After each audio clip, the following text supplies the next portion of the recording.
Kritik bagi teman pemilih. Apa itu? Bahwasanya katanya jenengan itu juga bisa menghipnotis atau hipnoterapi. Pengalaman saya di hipnoterapi ya. Iya. Di hipnoterapi itu menarik.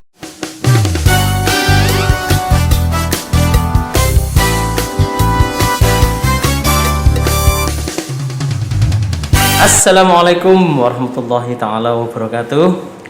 Selamat pagi teman pemilih Bromo Podcast KPU Kabupaten Probolinggo. Selamat pagi, tetap semangat, jaga kesehatan di tengah masa pandemi ini. Oke, pada kesempatan kali ini podcast Bromo KPU Kabupaten Probolinggo kehadiran tamu yang sangat istimewa. Ini kita pada hari ini sudah melaksanakan protokol kesehatan. Saya rasa setelah ini mungkin karena untuk mengurangi istilahnya kebab suara, kita bisa membuka masker aja. Oke, kita sambut dulu sahabat Fathul Qorib, monggo Cak Qorib.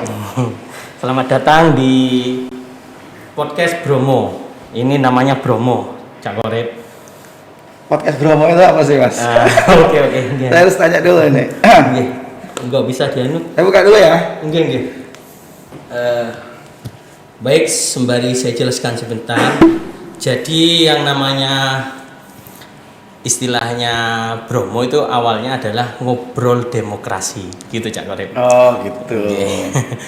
Jadi agak terdengar karena kita juga sesuaikan dengan khas Probolinggo. Jadi Gunung Bromo yang sudah mendunia itu kan milik kita. Luar biasa. Oke. Jadi ini podcast ya sembari hasil dari kita kemarin main-main ke Bawaslu, kayaknya menarik gitu. Nah, dan kita target awal untuk melaksanakan podcast ini adalah langsung ini yang punya ide di KPU ini adalah Cak Qorib. Monggo sembari kita perkenalkan jenengan. Ya. Bagaimana kesehatannya? Baik, kita sapa dulu ya. Oke, teman pemilih. Teman pemilih ya. Assalamualaikum warahmatullahi wabarakatuh. Teman pemilih, saya Cak Qorib, Ketua Bawaslu Kabupaten Probolinggo. Mohon maaf, suara saya agak parau ini karena memang lagi panas dalam, tetapi tidak batuk ya. Cukup panas dalam aja, mungkin terlalu banyak show. Serak-serak basah. Iya itu, serak-serak basah. Kalau serak-serak basah penyanyi enak Mas Agus. Tapi kalau saya serak-serak basah bikin apa dengarnya bikin gimana gitu ya. Tapi sakit. Agak merdu, kayak gimana gitu loh. Iya. Oke, Cak Qorib. Siap. Baik. Ini jenengan sekarang kan sudah sebagai pimpinan Bawaslu nggih Kabupaten Probolinggo. Siap. Bawaslu Kabupaten Probolinggo. Mungkin bisa diceritakan sebelumnya jenengan sebelum di Bawaslu itu di mana gitu. Monggo. Flashback sebentar lah. Flashback sebentar ya. Okay. Panjang ceritanya Mas Agus, bahwa saya sebelum di Bawaslu Kabupaten Probolinggo memang sejak tahun 2012 2014 saya memang sudah berkecimpung di dunia pengawasan kepemiluan. Jadi 2012 itu saya sebagai ketua Panwas Cam Pakuniran. Waktu itu kan masih ad hoc ya, jadi selalu aktif. Kemudian jauh sebelumnya pada tahun 1999, nah ini jauh lagi nih. Pada saat saya menjadi mahasiswa, saya sudah aktif sebagai Panwas Cam juga, tapi istilahnya apa dulu ya, tetap pengawas pemilu juga, tapi tahun 1999 itu. Nah, lalu itu 2012 saya jadi Panwas Cam Pakuniran sebagai ketua. 2014 saya terpilih sebagai anggota. Jadi waktu itu tidak sebagai ketua karena saya terpilih sebagai anggota, kemudian setelah terbentuk ketua baru saya menggantikan teman saya ini yang berhenti dan saya menggantikan PAW. Jadi 2014. Kemudian baru tahun 2017 saya terpilih sebagai anggota Panwas Kabupaten Probolinggo. Panwas masih ad hoc juga ya, Panwas Kap. Saya sebagai koordinator divisi penanganan pelanggaran, dan pada tahun 2018 sampai saat ini, sampai sekarang saya tetap menjadi anggota, tapi sekarang sebagai ketua Bawaslu Kabupaten Probolinggo, Mas Agus. Waduh, ternyata teman pemilih Ya.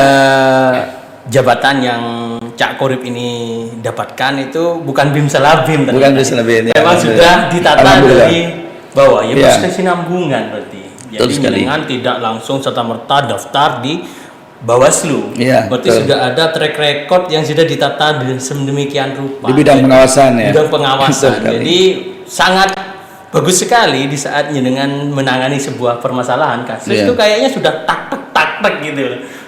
Iya. Tapi mohon maaf sebelumnya, kabarnya info-info yang saya dengar di luar sana, jenengan juga seorang dosen gitu juga nggih. Jadi terus ada yang lebih menarik lagi nih Iya, sebenarnya. Cak. gimana? Apa itu? Ini menggelitik bagi teman pemilih. Apa itu? Bahwasanya katanya jenengan itu juga bisa menghipnotis atau hipnoterapi. Wah, Bagaimana iya. ceritanya? Monggo disampaikan ke teman Terbiasa pemilih. berbicara tentang hal yang baru adalah merupakan suatu yang selalu saya saya ingin tahu. Jadi kalau ada hal yang baru saya ingin selalu tahu. Jadi sebelum berbicara tentang saya sebagai dosen ya, jauh sebelumnya saya juga bukan hanya sebagai pengawas pemilu, teman pemilih, saya juga sebagai pernah jadi penyelenggara di bidang pelaksanaan pemilu, jadi KPPS, jadi PPS. Itu saya pernah, Mas. Tak pakai dulu, Mas, kok enggak dengar suaranya. Monggo. Ini harus dengar dulu. Saya dengar sendiri ya bagaimana suara saya. Dan Mas Agus juga di samping saya sebagai penyelenggara di bidang pengawasan dan pelaksanaan juga saya cerita tadi ya, Iya. yang jadi dosen. Jadi saya sebelum di Bawaslu saya sempat mengajar mulai tahun 2010 kalau salah 2010 sampai dengan 2016. Nah, itu saya mengajar di salah satu perguruan tinggi di Kabupaten Probolinggo. Dan kemudian saya juga sebelumnya lagi, Mas Agus, saya mengajar di sebuah sekolah SLTA, SLTP juga. Jadi saya ini adalah merupakan kayaknya sudah menjadi pendidik ya, mengajar lah. Hingga semua pengalaman-pengalaman itu dari menjadi pengawas, dari pelaksana dan menjadi pendidik atau pengajar menjadi pengalaman tersendiri dan saya aplikasikan di Bawaslu ini. Dan yang terakhir yang terkait dengan pengalaman saya di hipnoterapi ya. Iya. Di hipnoterapi itu menarik, Mas Agus. Saya dulu belajar pada tahun 2010. 2010 belajar ke salah satu teman saya yang berasal dari Yogyakarta. Kemudian beliau kan hadir ke sini ke Probolinggo. Kebetulan beliau memberikan pelajaran tentang menghipnoterapi anak. Nah, kebetulan saya punya anak kecil, saya dulu ikut. Nah, cuman kemudian dalam perjalanannya saya tertarik dengan materi ini. Ternyata hipnoterapi atau hipnotis itu adalah sesuatu yang sangat ilmiah sekali, sehingga saya tertarik untuk mempelajarinya. Dan akhirnya saya kembangkan, saya belajar kepada beliau yang dari Jogja, itu teman saya itu selama 3 hari, dan saya lanjutkan materinya, pelajarannya itu langsung ke Jakarta. Saya belajar di Jakarta. Jadi bukan hanya sekedar selesai ke yang Jogja saja nih. Enggak, jadi karena memang saya tertarik dan ini ilmiah. Orang banyak menganggap bahwa hipnotis itu hal yang luar biasa atau yang di luar nalar lah. Iya, Tapi iya. ternyata ilmiah sekali. Ternyata bukan ilmiah sekali. hal yang medis ya. Bukan hal Ilmiah yang ternyata. ilmiah, sangat ilmiah. Semua orang bisa, dan ternyata semua itu dari hipnoterapi ini atau hipnosis ini ternyata konsep pikiran itu berjalan. Bagaimana manusia itu berbuat itu tergantung pada dirinya sendiri ternyata. Sebagaimana bahwa Allah tidak akan merubah suatu kaum Ya, kecuali dia sendiri yang berubah. iya. Itu ternyata masuk di dalam konsep hipnoterapi dan hipnotis itu, Mas Agus. Oke, teman pemilih, ini sangat menarik sekali. Saya juga bisa ya belajar berarti ya. Sangat bisa. Ini tadi saya dengar info ini dari salah satu anggota KPU juga. Kemarin sempat dihipnoterapi oleh jenengan. Ini Iya. menggelitik ke saya. Nanti bisa bisik-bisik di belakang ya, saya mau belajar juga gitu ya. Siap, Tapi siap. dalam hal latihan ada yang bilang hipnotis katanya untuk kejelekan, misalnya kejahatan, menghipnotis orang. Itu sebenarnya bagaimana? Ini juga pembelajaran bagi teman pemilih yang Betul. katanya takut kalau misalnya naik kendaraan tiba-tiba hipnotis. Lah triknya bagaimana ini Cak Korek? Agar tidak bisa Siap. dihipnotis, semuanya begitu. Siap, ya. Jadi ternyata hipnotis itu sama saja seperti media yang lain kayak pisau ya. Jadi pisau itu tergantung dari orang yang menggunakan. Pisau itu bisa bermanfaat untuk bagaimana meracik makanan, bisa membuat makanan, termasuk bagaimana bisa sangat enak dan seterusnya. Pisau bisa digunakan untuk memotong ikan dan seterusnya. Tetapi juga bisa digunakan untuk hal-hal yang negatif. Sama dengan hipnosis juga, hipnoterapi juga. Kalau hipnoterapi adalah bagaimana terapi menggunakan hipnosis. Nah, hipnosis itu juga bisa digunakan untuk kejelekan, juga tergantung dari orangnya. Tetapi yang menggunakan untuk kebaikan sangat banyak, bahkan lebih banyak daripada yang menggunakan untuk kejelekan. Nah, kiatnya gini aja Korek. Nah. Misalnya biar tidak kena dalam artian kejahatan tadi. Ya, Sebelum begitu. mengetahui kiat bagaimana untuk menghindari dari kejahatan hipnosis itu juga kita harus mengetahui bagaimana orang bisa dihipnotis. Oh begitu. Ya, Iya. yang pertama tidak-tidaknya ada 3 hal orang bisa Ada 3 dihipnotis. ya. Yang pertama adalah punya kemauan, dia mau. Oh. Ya, ada kemauan. Yang kedua fokus, ada daya fokus. Kemudian yang ketiga ada mengerti bahasa yang disampaikan. Yang pertama kemauan. Orang kalau tidak mau dihipnotis ya nggak bisa, Mas Agus. Oh, makanya tetap kalau kita naik kendaraan atau mana, pikiran harus fokus ya. Nah. Tidak boleh melamun atau apa galau gitu ya. Jadi fokus di sini adalah fokus terhadap orang yang menghipnotis tadi. Nah, jadi walaupun 3 hal ini sudah dia penuhi. Yang pertama adalah punya kemauan. Orang kadang-kadang walaupun dia saya tidak mau dihipnotis, tapi kadang-kadang kalau kita di perjalanan kemudian seperti yang sampaikan tadi ngelamun pikiran, Iya. orang akan kosong. mudah dihipnotis tanpa harus mengatakan mau dulu atau tanpa harus bersedia dulu, karena pikiran yang yang tidak fokus itu yang Kosong ya. kosong itu sebenarnya critical area terbuka. Jadi alam bawah sadarnya kebuka. Oh, jadi Sehingga kembali sangat ke mudah. Nah, nanti tekniknya bagaimana kan gitu. Nah, sebenarnya hipnosis itu konsepnya adalah membuka critical area atau daya nalar kita.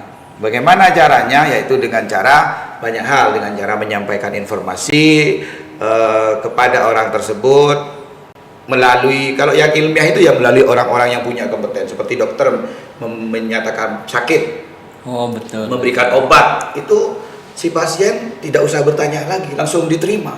Iya. Seperti kiai menyampaikan tentang agama, Iya, pasti betul. sudah diterima. Betul. Tapi kalau dokter menyampaikan tentang agama masih dipikir, Masih dipikir. maka tidak bisa masuk. Artinya tidak bisa dihipnotis gitu loh.